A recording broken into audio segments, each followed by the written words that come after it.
નર્મદે નર્મદે નર્મદે।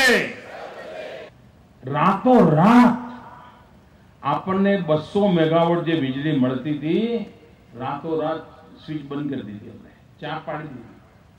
મોદી નહીં, અને લઈ ક્યાં ગયા? તો કે મુંબઈ। કેમ? તો મુંબઈમાં કોઈ વિદેશના મહેમાનો આવે, અંધારું હોય મુંબઈમાં, તો આપણી આબરૂ જાય।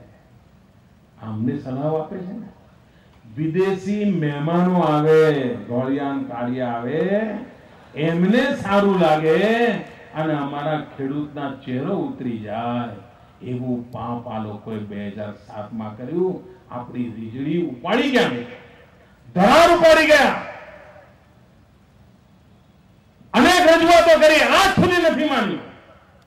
હવે આપણને લાગ્યું કે આ દિલ્હી જો વાંકો જ પડ્યું છે, શું કરવાનું? આપણે રાહ જોવાની? દર વખતે આમ કાગળિયું લઈને ફર્યા કરવાનું? અમે નક્કી કર્યું, હશે તારી પરવાહ ને અમે ઊભું કરીશું, અને ચારે તરફ વીજળીના કારખાના નખાવાનું ચાલુ કર્યું। સોલાર એનર્જી સુધી પહોંચી ગયા, વિન્ડ એનર્જી સુધી પહોંચી ગયા, અને આજે દિલ્હીને બતાવી દીધું, તમને વીજળી ના હોય તમને કહેજો। સાહેબ, પ્રધાનમંત્રીના ઘરમાં જનરેટર ચાલે છે। આ મારા શબ્દો લખી રાખો સાહેબ, આ દેશના પ્રધાનમંત્રીના ઘરમાં જનરેટરથી વીજળી લેવી પડે એવા દિવસો આવતા હોય છે। આ ગુજરાતના ગામડામાં હીરાની ઘંટીઓ ચાલતી થઈ ગઈ, જનરેટરની જરૂર ન પડે, એ કામ અમે કરી બતાવ્યું। અને હું તો કહી રાખું છું, મને એકવાર શીલા દીક્ષિત મળ્યા તો મને કહેતા હતા, મોદીજી અમારા દિલ્હીને કંઈક કરવાનું નથી, અંધારું છે, વીજળી આપો ને। મેં કહું આપી, પ્રધાનમંત્રીના ઘેર, સોનિયાબેનના ઘેર અજવાળું થતું હોય તો સારું છે, આપીશ કીધું। પછી સાંજે મને કહ્યું, મોદી સાહેબ તમારા ઓફિસરનો ફોન આવી ગયો, વીજળીનો ભાવ પણ અમને પરવડે એવો છે, પણ અમારી સરકારે તો કે વીજળી લેવા માટે લાઈનો જ નથી નાખી। બોલો, આવી જા, લાઈનો જ નથી। દિલ્હીને વીજળી આપવા તૈયાર હતો, પણ વીજળી લઈ જવા જેવા જે દોરડાની તાકાત જોઈએ ને, એ દોરડાની તાકાત નથી એમના પાસે। આવો તો એમણે દેશ ચલાવે છે ભાઈઓ, અને એ આપણને સલાહ આપે છે, એ અમને સલાહ આપે છે। અને એટલા માટે નવા પાપ કરે। એ વખતે વીજળીનું કર્યું, હમણાં નવો ફતવો બહાર પાડ્યો। મેં એ વખતે ભાવનગર આવેલો, મેં કહેલું કે અમારે ઘેર ઘેર પાઇપલાઇન થી ગેસ આપવો છે। બસ મોદીએ કહ્યું જ કેમ, હવે તો થવા જ નહીં દેવાનું, નક્કી જ હોય। જો ભૂલે ચૂકે કોઈ સારા કામની મેં જાહેરાત કરી અને અહીંથી છાપાનું કટિંગ દિલ્હી પહોંચ્યું, તો સાહેબ તરત જ મીટિંગ થાય, ગલે ઉભા રહો, બોલાવો બધાને, આ મોદીને રોકો। મેં નક્કી કર્યું મારે સીએનજી સ્ટેશનો આપવા છે। પેટ્રોલ ડીઝલના વધતા ભાવની અંદર સીએનજી નો ગેસ જો આપવો તો સામાન્ય માનવીને વાહન વ્યવહારની અંદર સુવિધા થાય, રિક્ષામાં સુવિધા થાય। પાઇપલાઇન થી બહેનોના ઘરે ગેસ આપવો તો એમનો ઘણો બધો ખર્ચો થઈ ઘટી જાય, એના માટેનું કામ કર્યું। સાહેબ, દિલ્હીએ ફતવો બહાર પાડ્યો, કેવો?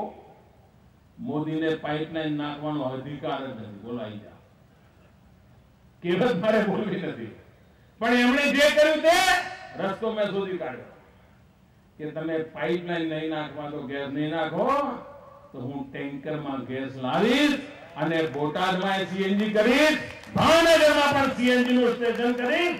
હું ઝૂકવાનો નથી। મારા ગુજરાતનું ભલું થાય, એમાં કોઈ આડે આવશે તો એની હવે પરવા નથી કરવાના।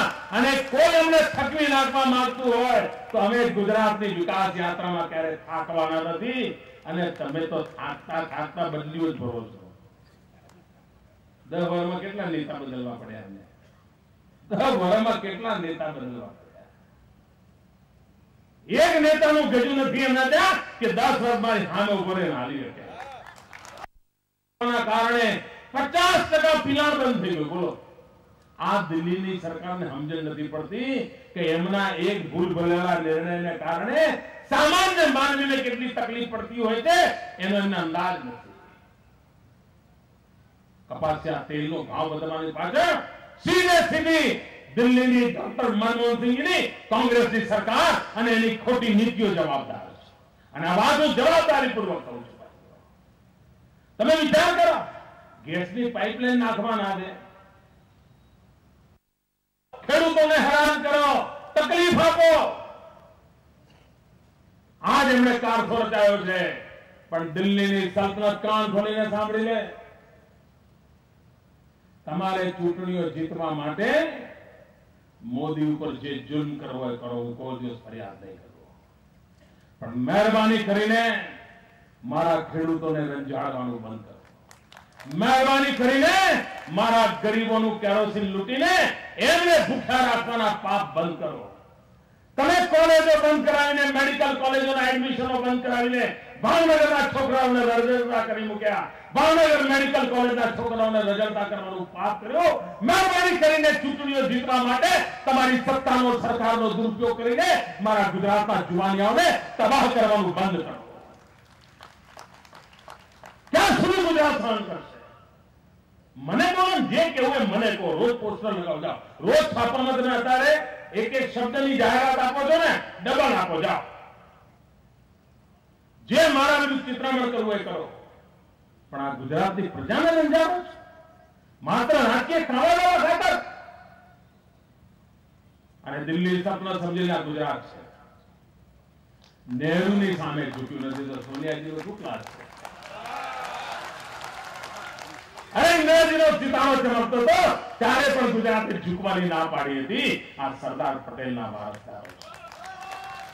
આ સરદાર પટેલના વારસદારો છે.